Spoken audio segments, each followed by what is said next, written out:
Welcome back to Brown Girl Blue. My name is Tabitha, and on this channel, I talk about my childhood Jehovah's Witness memories. So, today I want to talk about family separation. My last video, I talked about shunning, the effects of shunning on the family members who are left behind. So, I encourage you to check out that video so you can hear about my memory on that subject. But back to family separation. So, how many of you, when you were growing up, if you were raised in the Jehovah's Witness religion, were cut off from your family members that weren't immediate? So, I'm not talking about like your brothers and sisters, but what about your grandparents, your extended family members, your aunts and uncles, your cousins, nieces and nephews? But did you have that experience?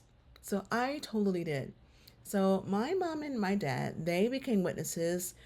I think it was 1958 or 1957, somewhere along that time. So my mom was really close with her family before she became a Jehovah's Witness. And my dad was kind of close too. When they became witnesses, the thought was that their family was now considered to be worldly. Now, in the Jehovah's Witness religion, worldly means you're not part of the Jehovah's Witness organization. So that means that people who are outside the organization have the ability to influence those who are in the organization, which means they're also called bad association, meaning they may tempt you to do things that were not pleasing to Jehovah. So by the time I was born, I'm the youngest of my parents' 6 children. I never got to meet my family members outside of my immediate family. I know my grandmother, she died fairly young. She was only here in the late 50s. And so by the time I was born, she'd already passed. But my grandfather was still alive on my mother's side. And I never got to meet him. And of course, my mom's sisters, in fact, they lived not that far from where we live, so they were in the same area, and I never got to meet them as a child. In fact, I wasn't even aware of their existence until much later. My mom never talked about them. So it's just very interesting that to have that kind of perspective about your own family, where you just have those roots of separation that applies to anyone who's not a Jehovah's Witness, and how damaging that is to the whole family unit. And yeah, so that was really interesting. My mom, she didn't call them; they didn't call her. When I talked to my siblings, the ones who remember what life was like before they became Jehovah's Witnesses, because my 2 older brothers remember celebrating Christmas, remember celebrating Thanksgiving and their birthdays, and then it just stopped when my parents became Jehovah's Witnesses.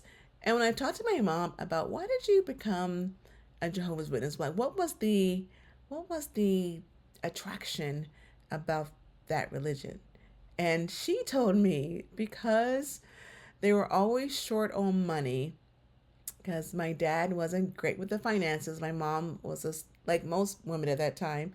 She was a stay-at-home mother, and so she took care of the home and my brothers. And she was tired of never having enough money to celebrate holidays or to do things the proper way. And so when she met a Jehovah's Witness and it just came to their home and the field service ministry, door to door ministry work, start talking about different lessons from Jehovah's Witness teachings at that time, that she liked what she heard. And when she heard that they didn't celebrate Christmas, to her it was more of a like an economy decision. So, we don't have to worry about spending all this money for Christmas, because when we're Jehovah's Witnesses, we don't have to worry about that anymore. But also with that came not associating with her family. And as far as I could tell from just conversations with her, I mean, they had their problems like most families, but they still associated with each other. And my mom completely cut that off. And not only did she cut it off, I mean, she completely severed it. So there was no communication between her and her siblings. And I know that caused a lot of hurt feelings between family members because of the way that she did it, and that never recovered. My mom just turned 86 this year, and her siblings, she's actually the youngest, the second from the youngest out of 13 children, no, 14 children. And the one or two siblings that are left, my mom still doesn't talk to them. I mean, of course, I know, I think a lot of them are in poor health and may not be able to, but even before that, when they were very capable of communicating, there was very little communication. I think in the past 10 years, I had my mom, because I talked to my cousin, um, and they actually spoke a few times, and my mom got to speak to her sister. But they hadn't spoken in so many years. There really wasn't a whole lot of conversation to have, and so it's just very heartbreaking to have that thinking that it's okay to encourage separation of families because of a religious doctrine. And that's what it was. It was religious doctrine. The thought was that if your family members are not Jehovah's Witnesses, or if they are unwilling to study with you to learn more about Jehovah, to convert to the religion, then they are worldly and you should have no or very limited contact with them. And my parents followed that to the very T. So I grew up not knowing my grandmother. I did see a picture of her as a beautiful woman. Well, actually, I couldn't because she had passed. But I didn't get to meet my grandfather. I had a picture of him, but I was never able to meet him. And when my grandfather passed away, uh, it was after my father. No, no, no. I think it was like in the mid 80s. He had passed away.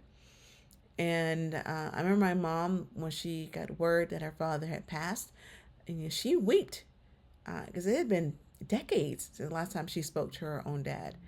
And just very interesting to have that process to where you're not allowed to speak to your family members. Even they weren't, I mean, they already had the practice of shunning, meaning that if you were a Jehovah's Witness and you did something that was considered sinful and you didn't repent enough, or whatever the criteria was for you to show that you were truly repentant, you were disfellowshipped and excommunicated from the congregation, which meant that no one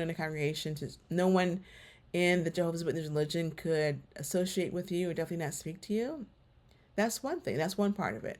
But then also have family members who were never Jehovah's Witnesses and had nothing to do with their religion, but because they have another category of saying that they were worldly, then you couldn't associate with them either. So yeah, so my childhood memory is I wish I could have met my grandfather. I wish that would have been able to have a relationship with my mom's sisters and brothers. Also, my dad's side, they were still alive and we all lived in the same city, but you would never know it because my parents, completely cut everyone off, and they considered their replacement family, their new family, to be their fellow Jehovah's Witness members. So yeah, so I missed out on getting to know my extended family members because of the separation that was caused by the Jehovah's Witness doctrine. As I got older, I did reconnect with some of those members. Like I said, I did talk to my mom's niece, who is, of course, my cousin. I do connect with her like on Facebook, and we do text each other. And so we're making efforts, to connect. But still, when you spend a whole lifetime away from someone, it's really difficult to reestablish that connection in a way that would have happened more holistically if you have that relationship all along. I even find that now with my current family members, I do have troubles connecting with people, and I am working on that with my therapy sessions of looking at the kind of relationships that I want to have, and not mimicking the relationship building that my parents, or lack thereof, that my parents modeled for me. So it takes a lot of effort on my part to push through that, because you kind of have this apathetic concept of family relations, because it was never modeled as something that was all that important in my family unit. It was very conditional. Like you had to do things to be able to be considered worthy of that. So, for even now, I'm still currently working on making sure that I'm deliberately connecting with the family members that I do have relationships with, so I don't just let the relationships fall by the just by just let them fall away and not considering them to be important. So that's another memory from my experience growing up as a child in the Jehovah's Witness religion. Um, just not being allowed to connect with not being allowed to connect with extended family members, and not uh, being shown the importance of family connections and importance of family, all of your family. So that's another unlocked memory of my Jehovah's Witness childhood. If you could please, do you have any? Did you have any experiences of that to when your family became a Jehovah's Witness and there were other family members who were outside of that religion that you were not allowed to be around, whether it was your grandparents or aunts and uncles or cousins, any other family members, and how did that make you feel? What was your experience? Share that with me. I would very much like to see what your experiences were. Thank you for watching another episode of Brown Girl Blue. I do encourage you that if this information seems meaningful to you, I do have some other videos that I posted earlier. Go ahead and check those out, and I will see you next time. So see you then. Have a good day. Bye.